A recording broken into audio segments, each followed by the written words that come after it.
Welcome to Watch Mojo, and today we're taking a look at the top 10 games where you can pretty much do whatever you want. Freedom.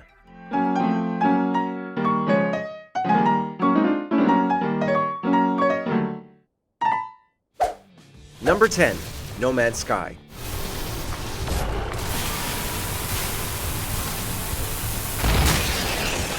In the months leading up to launch, No Man's Sky was starting to sound like a game that was too good to be true. 1 quintillion planets to visit, no true main story, and multiplayer? Yeah, it blew up in the faces of developer Hello Games. However, the game has significantly expanded since launch.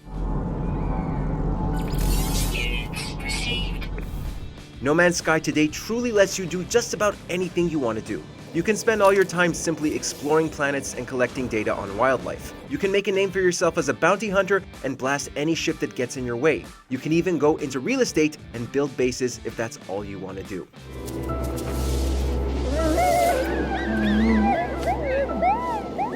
Number 9. Like a Dragon, Infinite Wealth.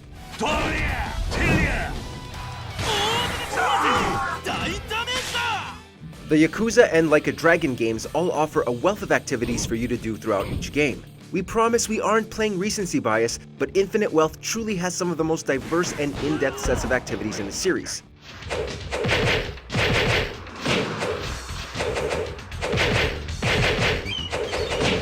Of course, you have a wealth of sub-stories to experience between the main missions, but you also have the arcade, where you can spend hours playing Sega Bass Fishing, Spike Out, and Virtua Fighter 3TB. Then there's Dondoko Island, which lets you run your own resort in a manner similar to Animal Crossing, not to mention the Pokemon parody trading card game, Sujimon Battle. Oh, and did we mention you can go on dates via the Mismatch in-game dating app? Consider this game a second life for you.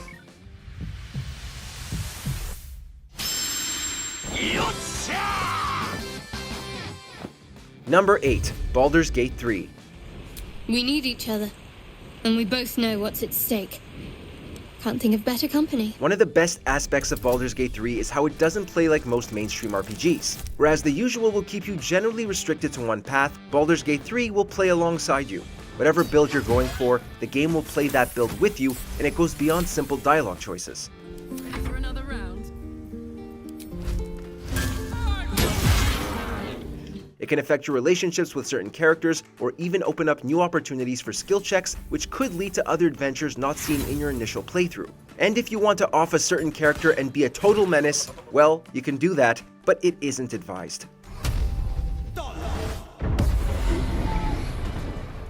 Number 7. The Witcher 3 Wild Hunt.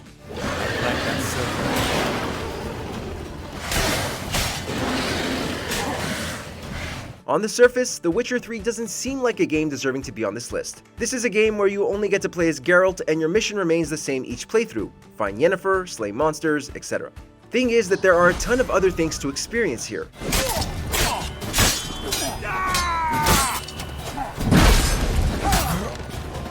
You can easily get sidetracked from the main story because you saw something strange a few feet away, or you overheard NPCs talking about a rumor floating around. Heck, you may even get caught up in becoming the greatest Gwent player in the land. Whatever your heart desires, it can be done here despite being the same old Geralt every time.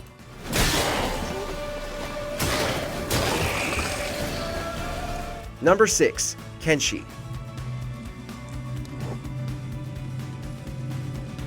We're trying to keep survival games to a minimum for this list, but Kenshi is not like most survival games.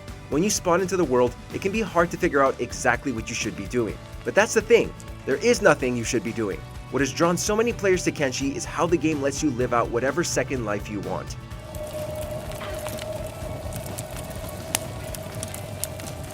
Just go on forums and you'll see so many players talking about how they are amassing an army to become a warlord, or simply journeying across regions as a courier. It's almost hard to find something you can't do in this game.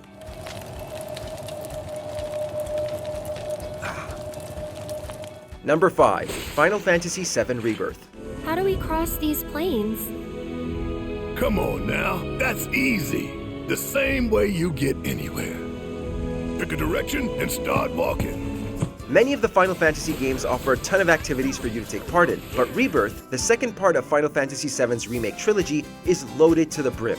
At first, it starts off as just your standard RPG fare of inventory and party management. Then, they introduce Queen's Blood and get you hooked in the first game. But once you get to the Gold Saucer, it's all over.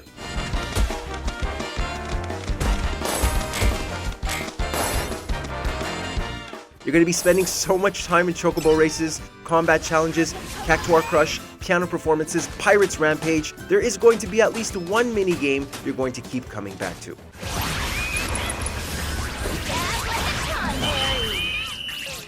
Number 4. The Legend of Zelda, Tears of the Kingdom.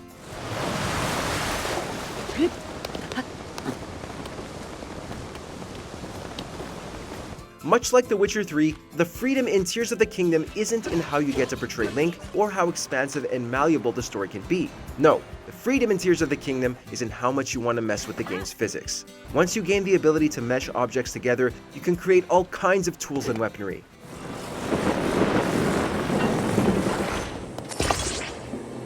Create rafts, railways to ride minecarts on, deadly clubs made of sticks and blades, even flamethrowers. The objects of the world are yours to toy with and use however you see fit.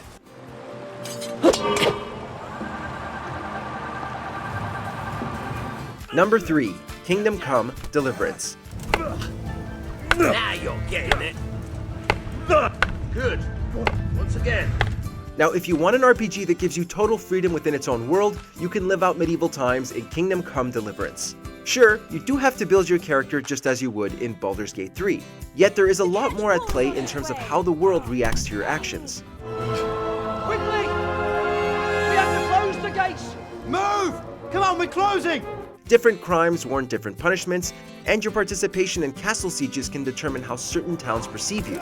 In other words, reputation and interactivity is how you live in the world of Kingdom Come: Deliverance. You're an angel. I hope you'll thank me properly later. You bet I will. Number 2. Minecraft.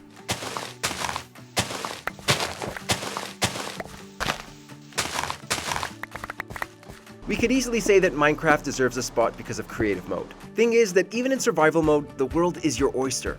You can focus on something as simple as building extravagant houses or operating a huge farm. Or you can venture out and storm into haunted mansions or villages to steal resources for your personal gain. Or maybe you want to summon the Wither and watch it destroy you and your world. Regardless of what you do, Minecraft basically lets you decide what direction you want your adventure to take.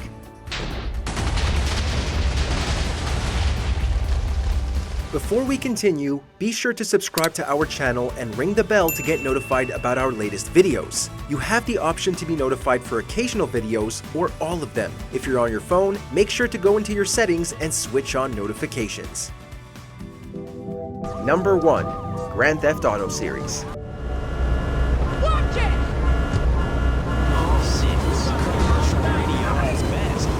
What even is GTA? It is classified as an action-adventure game, but in reality, it kind of is a life sim. You do have a main story to follow generally. However, there are so many activities that can bleed into each other and shape your character's stats. The more you drive, the better your stats are in racing challenges. Eating too much food can affect your stamina. Play various slots and card games at casinos, go on a date, go bowling with a cousin, call a certain phone number to summon a tank.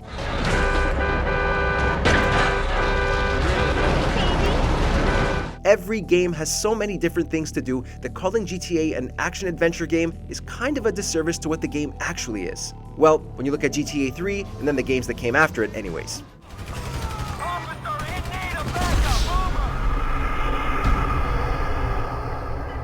Which of these games did you live a second life in? Let us know in the comments below.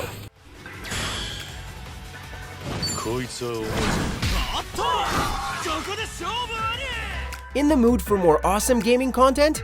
Be sure to check out this video here on Mojo Plays. And don't forget to subscribe and ring the bell to be notified about our latest videos.